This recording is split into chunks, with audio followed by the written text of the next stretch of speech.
Okay. So who's next? Not. Not any of you guys, right? Okay, we'll give it to Tayson since he's dying to have this case. Oh man. Uh, so newborn looks like there's a lot of irregular bony changes. Is this like So- an osteogenesis imperfecta? There you go. Good.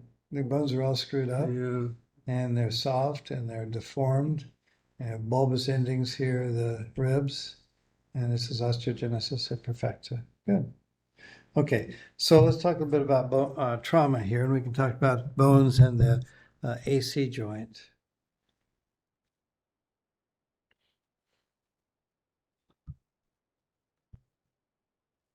Okay, 48, acute shoulder pain, lifting arms. So when you guys get a good case up and you make the right diagnosis, be careful in your celebrations. Okay. Axial image on the left. I'm seeing maybe discontinuity, the subscap with some fluid communicating with the fluid in through here. yeah.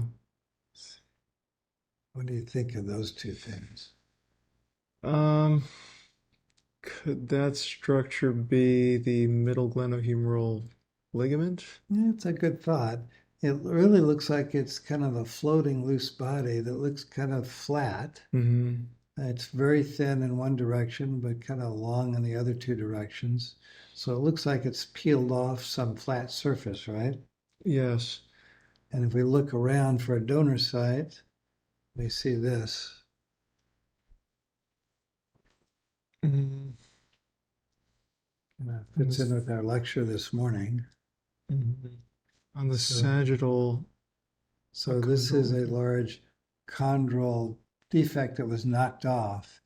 There's where the cartilage should be, and here's where it is. So this is a large chondral loose body. Okay. That's a pretty unusual entity. Yeah, it is. It's a bit more common in the knee than it is in the shoulder because the knee is a weight-bearing joint, right? And as we heard this morning, those chondral fragments actually have a lot of viable chondral sites still in them.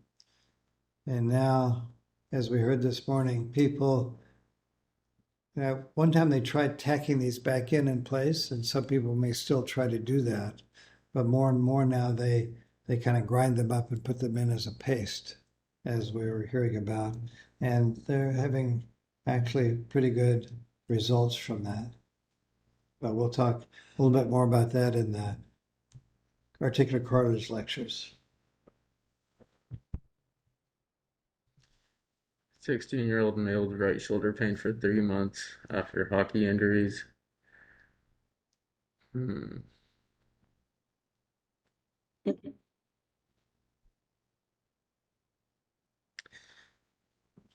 I see that's like kind of hyperdensity, like in the medial inferior, like humeral head, but I'm not sure. Okay, this is a needle that they put in. This is For the plate arthrogram. from at the time of doing an arthrographic injection. Okay.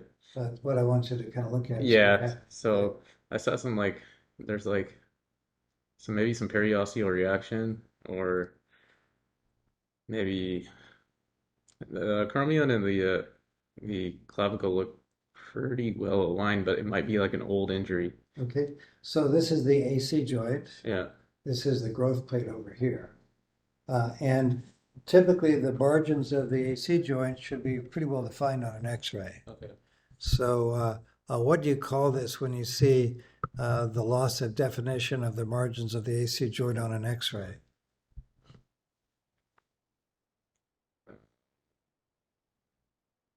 Starts with an S.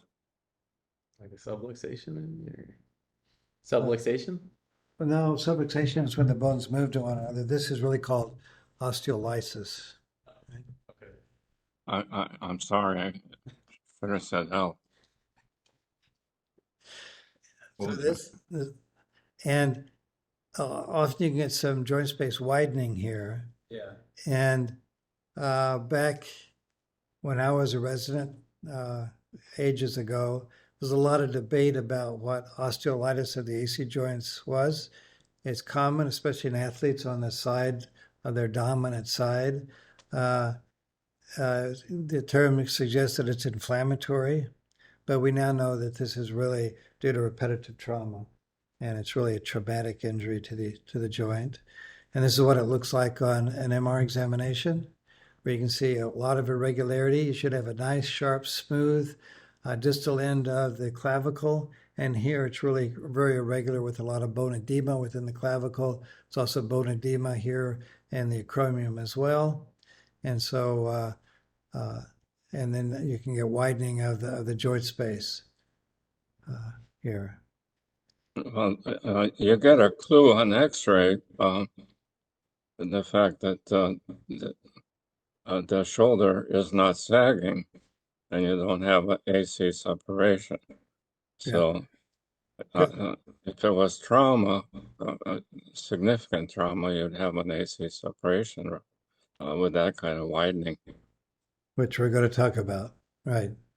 And then here we can see the normal on the left side and the abnormal on the right side. So this is that's why Uncle John always used to take both sides. good. Yeah, that's why I like to do both sides as well. So you can compare the two. And you can see really how irregular this margin is. And on plate films, the abnormal separation is 10 or more millimeters. And that's just kind of magnified of the two, the normal side and the abnormal side. And I used to use the weights, and they still do. Yeah. Okay.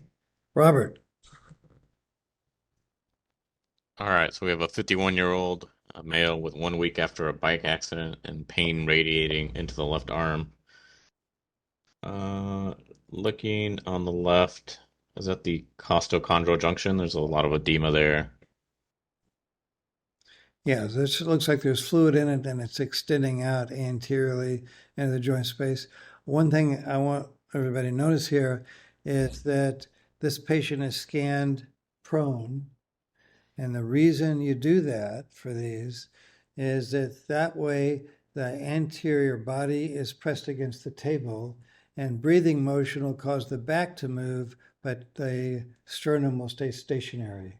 And you get much less motion artifact if you always scan these sternums in the prone position. The other thing that you should always do that's not done here is that the phase encoding should be right to left. Here we have phase encoding anterior to posterior, and we're getting a lot of artifact overlays the sternum. So this shows partly the right way to do it and partly the wrong way to do it. So when you get into your practice, and that's what you were concerned about, Robert.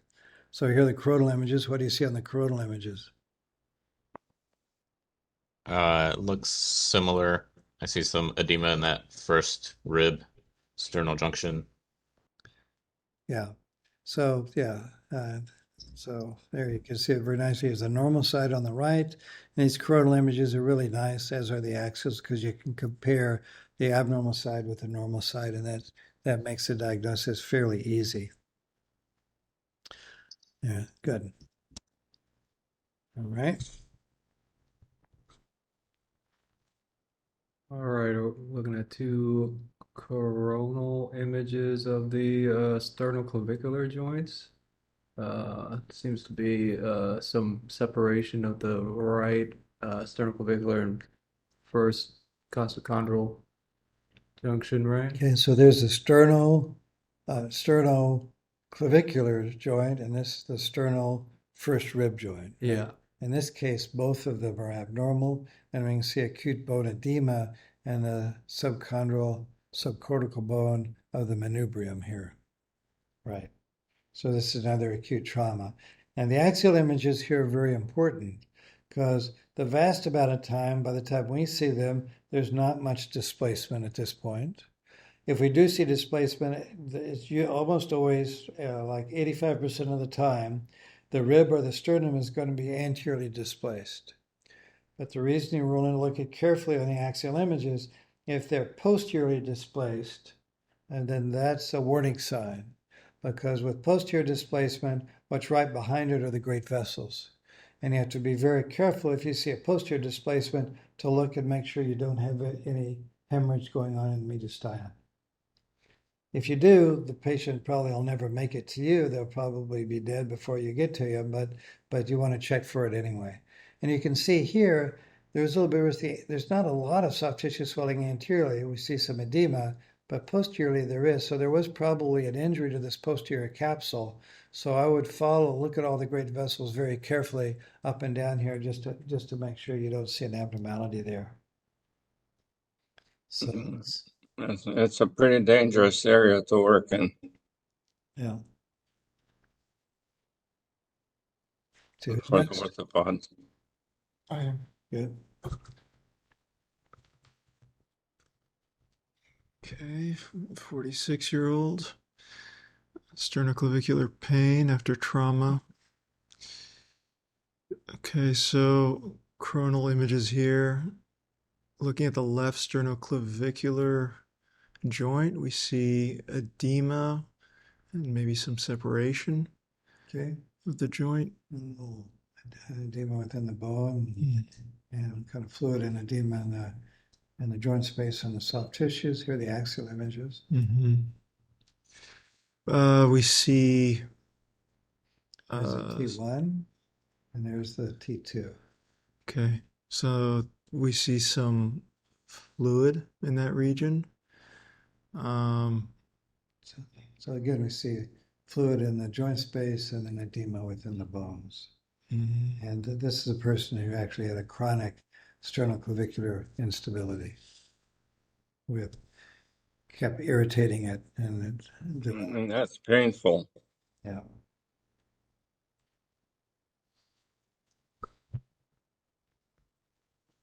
So a 22-year-old medical student, 1 year history of left anterior neck pain and a background of eczema.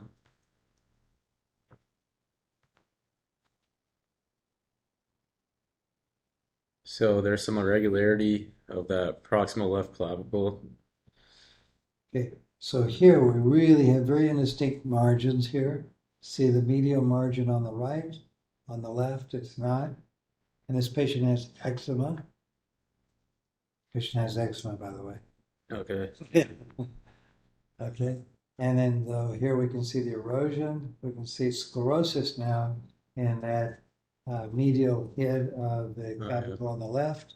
That's normal clavicle on the right. And here's some MR findings in this particular area. So some enhancement as well. And the kind of like the epiphysis of that proximal clavicle. And some Notice you got edema really bilaterally, but much more on the left here, really involving those costochondral junctions. Yeah. And kind of see the same thing again. So what's kind of on the differential? I think you could have trauma, but that wouldn't produce. I think it's probably a like some inflammatory process. So you can think about SAFO. You get stenosis, acne, pustulosis, hyperostosis, and osteitis. We'll see some other of these also. Whenever you see kind of osteitis of unknown etiology, think of the SAFO syndrome, but you have to have the skin changes. This patient has some skin changes, but we don't know exactly what they are. But if you see skin changes and kind of unexplained osteitis, then you have to think of the SAFO syndrome. Think of seronegative spinal arthropathies, basically psoriatic arthritis, and then TC syndrome, which is what this is. And I think we're going to talk more about that now. Robert, what do you think of this case? All right, so we have a 50-year-old female with right-sided chest pain, no history of malignancy or smoking, no history of trauma. From what I can tell, there's no fracture. The lungs look pretty clear. The right clavicle looks a little dense, kind of inferiorly. That's about all I see there. Or the other side? Good. Okay, here's a CT. Yeah, so that same clavicle looks sclerotic here. Okay, and there's a CT. Here's the bone scan. Uh, Looks like there's some increased uptake there. Yeah, on both sides there. Mm. And then here's another case. On the MR scan, we see edema in that location and sclerosis on the CT scan Mhm. and kind of edema of the chest. And again, we see uptake in those areas on the one. So this is condensing osteitis, the clavicle. Kind of in the past, it's really been cause of unknown cause. I think these are really due to old trauma myself, but and they typically present with pain, but it's in the same kind of differential of sclerotic medial clavicle. I think these could be due to inflammatory disease, which is TC syndrome or SAFO or systemic inflammatory changes that can produce that, or I think most of the time they're due to old trauma and they're just painful, as we're seeing here, and positive bone scans. Other things to kind of think about. The number of joints can vary on TSC, so it's definitely traumatic in origin as far as I'm concerned. Yeah.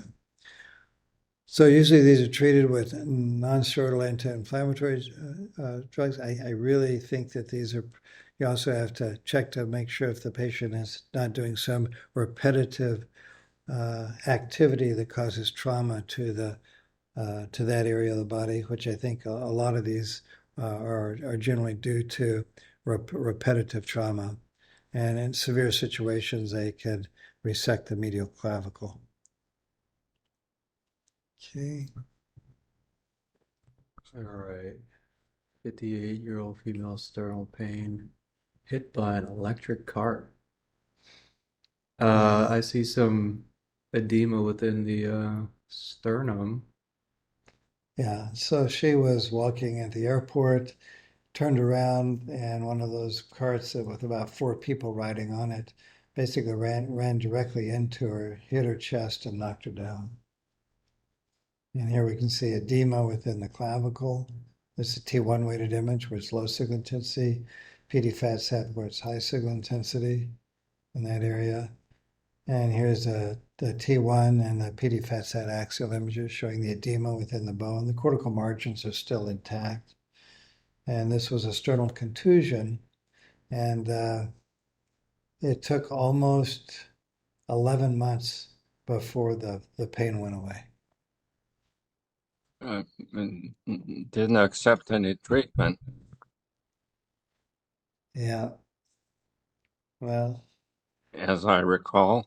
women can be stubborn at times, John, as you know. Pardon me? Women can be stubborn at times, John, as you know. This is my experience. You should know about this one. Okay. 20-year-old male, costochondral pain. So, looking at the costochondral cartilage on the left, looks like there's some edema there. Maybe, not sure. Are we in the pec major muscle? I think we're really back more close to I think this is this is a cartilage at the chondral cartilage junction. And yeah, but this doesn't ossify till you get pretty old. And this is right at the bone cartilage junction here. Okay. And Mhm. here we can see it as well. Okay. And this was another patient with TC syndrome. So it's very similar to osteochondritis. You typically have palpable swelling and positive inflammatory markers such as ESR and C-reactive protein. And it's considered to be benign inflammation of the costal cartilage, first described in 1921. It's not the same as chondrocalcinosis. According to this, some people believe that TC syndrome is a inflammatory response to upper respiratory infections, maybe extensive coughing. Some people think it may be due to seronegative arthropathy, but I think if the patient has a seronegative arthropathy, that's a different disease. And so it's fine. My guess, and this is just a guess, as I have no data to sort it, that a lot of these diagnoses that were kind of up in the air before, we're finding more and more evidence that they are trauma that you just didn't know about before you really could see the edema from MR. So my guess is that it's due to excessive coughing, and these are really traumatic injuries due to coughing and the forces on the chondrocartilage Mine, torsion from that. mine was caused by golf. Or golf would be I another one. played 13 days in a row, and that did it for me. Yeah. And I had problems for the next couple of years. yeah, and it generally resolves. So a lot of the true believers in CC syndrome would argue vehemently against me. They really think that it's some sort of an undefinable inflammatory disease of the body. But my guess is these are all due to repetitive trauma, just like John was talking about, or from excessive coughing. You can immobilize that area to some extent. Of course, it's an area where you breathe, but you can immobilize it, and there are ways to do it. Can wrap And the that chest. really helps. Force people into I put braces on my chest, and I kept on playing. So kept on playing. You need to get you need yeah, to get a new doctor. I I just You, took Tylenol and played. you know, the physician who is his own doctor is a fool for a patient, John. Yeah, I know, but I'm partially a lawyer too. Let's stop here and let's now start with another repetitive trauma injury of the shoulder tomorrow. Okay. This condition is getting worse.